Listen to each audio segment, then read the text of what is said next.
fascinating sort of innings for Kolkata there in their 20 overs. It's a different matter. It took almost 2 hours to complete that. But within those 2 hours, we had plenty of ups and downs. Early start for Sunrisers, wickets up front, then a bit of consolation, then wickets again, and a big finish needed at the end. They got pretty much close to the big finish they wanted, finishing with 175 for 8. Yeah, that's a lot of wickets lost for 175 runs scored, 54 to Nitish Rana. Kolkata will be delighted to see him back in form. And Ray Russ doing Ray Russ things at the back, 49 of 25.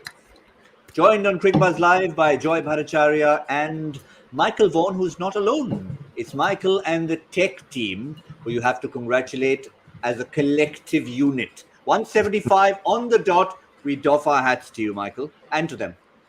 Yeah, they've done a good job. They're just down here, just having a cup of tea now, just celebrating. So, yeah, now and again they get it right. But the fact that they have a very consistent method of 160 and they quickly revised it before the start means they think on their feet. How do you reckon 175 looks at this stage?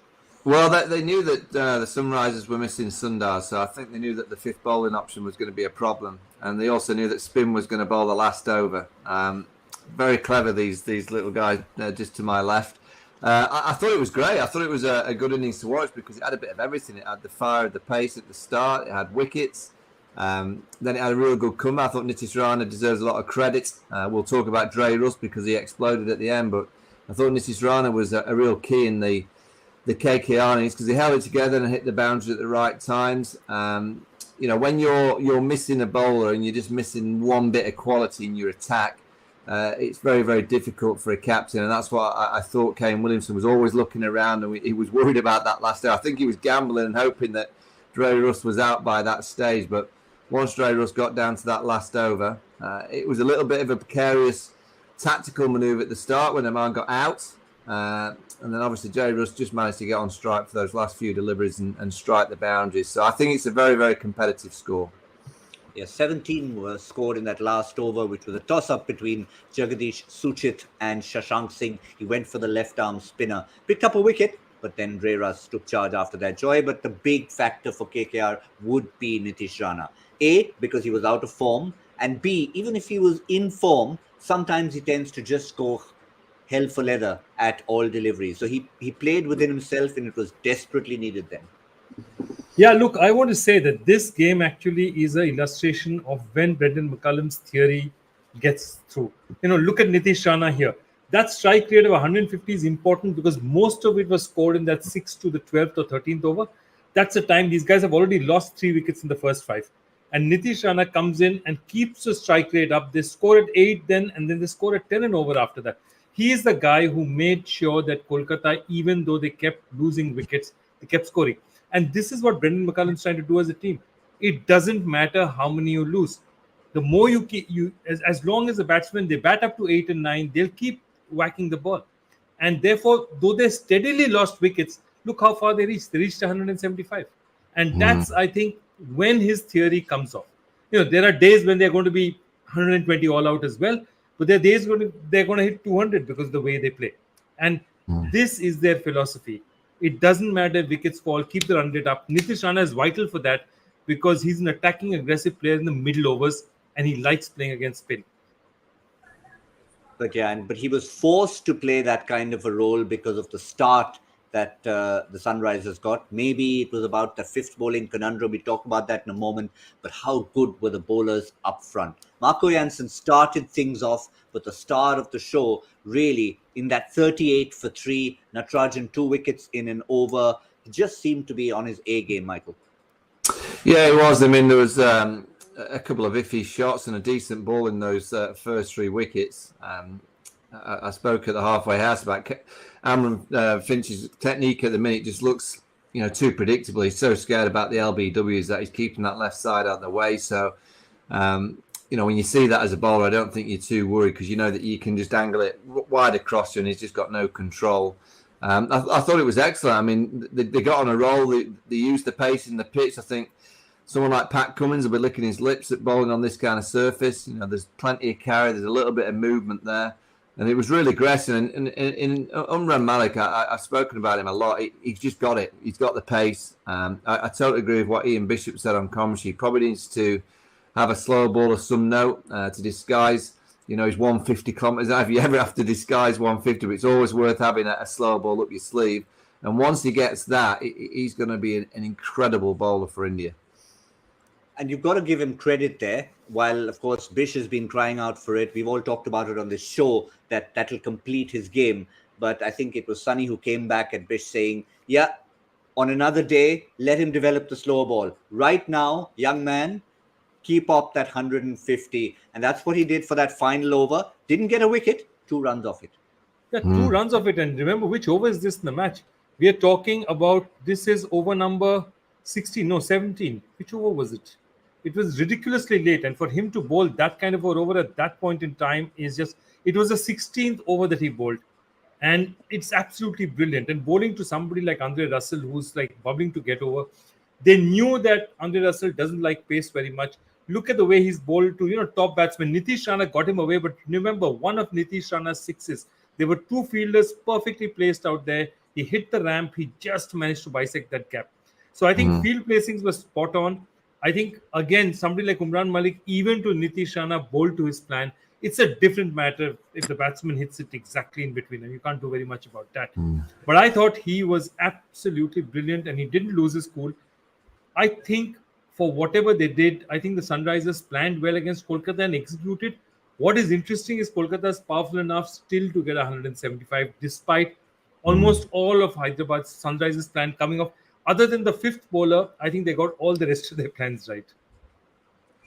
But it also says a little bit about the man's temperament, or the boy's temperament, if you like, Umran Malik, because he's gone for quite a few in his last few games. He went at 10s, I think, then he went at 11s, 39 in his last outing. Didn't even complete 4 overs every single time. And today, obviously, he's thought about it. Never mind, it's a green surface.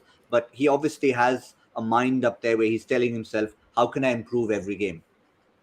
Yeah, I mean, in T20 cricket, he's going to have days where the ball's going to fly. He's going to have the odd day because of the pace that he probably bowls okay, but the ball will fly off the outside edge and go to the boundary because he's got so much pace on the ball. But, give me that kind of talent and that kind of skill set over anything to start with. And then you kind of add in a slower ball, you add in a few different variations, angle changes, just subtle changes of grips on the ball at certain stages of the innings, cross seamers, wobble seam, just holding the ball in the back of his knuckles that we've seen many bowlers do over the last few years. There's so many things that he can add to his game, but first and foremost, he's got the principle of what people don't like to face, and that's pace. He's got that beautiful action. It's a real pure, smooth action. It doesn't look like there's a great deal can go wrong with it. He's only young, he's only early, but he's got a huge amount of potential. Yeah, a retention, remember, a few eyebrows were raised initially, and now I think those eyebrows are back to normal at the moment. Quick look at the Bangalore, or the Hyderabad bowling rather, just to see the number of runs given away by bowler number 5. And this is not just in context of reviewing that, but in terms of what might happen with Kolkata. 4 overs for 42 runs and that bonus wicket at the end that Suchit got of Aman Khan Joy. So Kolkata as well will be looking at that saying, we need to time our 4th bowler, or rather our 5th bowler, spot on. Yeah, but if you look at Kolkata actually, the way they stack up now, it all depends on how much they want to risk Andre Russell. Because as Michael said, he's easily better than anyone else. You have Aman Khan in there as well. So basically between Aman Khan and Russell, if they've got to get their 2 overs out. And remember, you might just put in Nitish Rana in a pinch as well, Venkatesh Iyer in a pinch as well. So look, they have options. Because see, the one great thing they have is a lot of guys get their spinners get hit, and then they have to find overs for their spinners, especially in smaller grounds.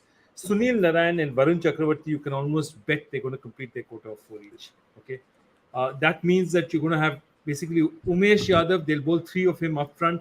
They'll get a 4th from him in the end. Pat Cummins will bowl 2 up front, maybe 2 at the end. So they have their 5th bowler is not as much of a conundrum, I think. It all depends. If things go well, they'll allow Russell to get away with just 1 or 2 overs. If things are needed, maybe Russell bowls a 3rd, maybe even a 4th. So I think they have it. They just don't want to overutilize Russell this early in the tournament. Fair point. Having said that, Michael, from what we've been listening to Dooley and company in the box, they've been talking up the fact that Russell bowled a lot in warm-ups early, not early in the morning, but just before the game, which is not something he does every single time. No, and I guess if you're going to use him, and you've got to use him sparingly, tonight's the night to use him on this kind of surface. He's got a bit of pace in the wicket.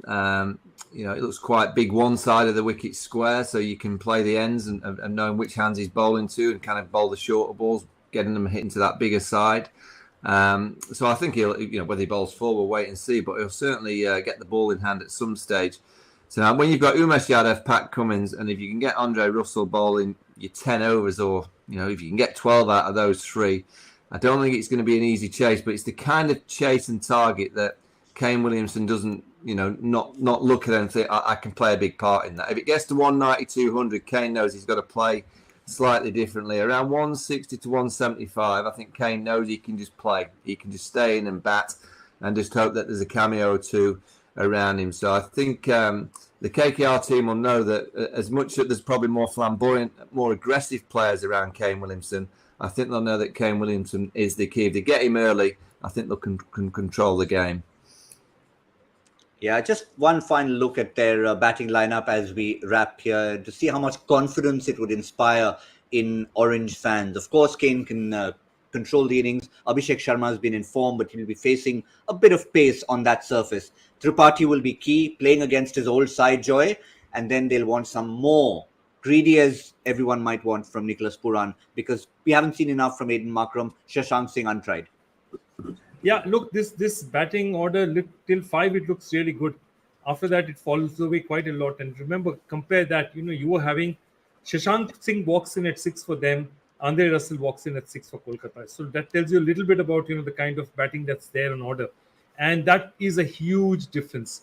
6, 7, and 8 between what Hyderabad 6, 7, 8 and Kolkata 6, 7, 8 is radically different. Hyderabad cannot play the way Kolkata does. Hyderabad has to have their top 6 do it. And their top 6 doing it, remember, Abhishek Sharma played really well. But this is high quality scene they're going to face. This is very high quality bowling. Pat Cummins and Umesh Yadav with the new ball are going to be really testing guys. It's guys like Kane Williamson who will be able to sort it out. Abhishek Sharma, for him to be able to stand up to play against like that. It's Aiden Marker, it's Markram, it's Williamson. Those are the kind of guys who on this kind of surface against this kind of bowling perhaps are your biggest hopes. It's an uphill task as far as I'm concerned. Yeah, if anything, there are times you could push Russell even at 7, because today they tried Sunil Narayan ahead of Andre Russell. Didn't come off, but you could see what the thinking was early on over there, which makes the comparison between Hyderabad and Kolkata even more lopsided. For now, they're not going to be looking at any credentials. It's purely about what the men on the park can do. So Joy obviously leaning a little towards Kolkata at this stage. Michael, what's your percentage right now? Which camp would be in? I'm going to put a purple cap on. All right, there you go. That's got nothing to do with how many wickets you've taken in the tournament. It's just the color that you feel hold the edge right now. Decent bowling attack. 176 is the target. We'll see you in the 10th over to see how far or how many of those they've knocked off. That's all now on Cricbuzz Live.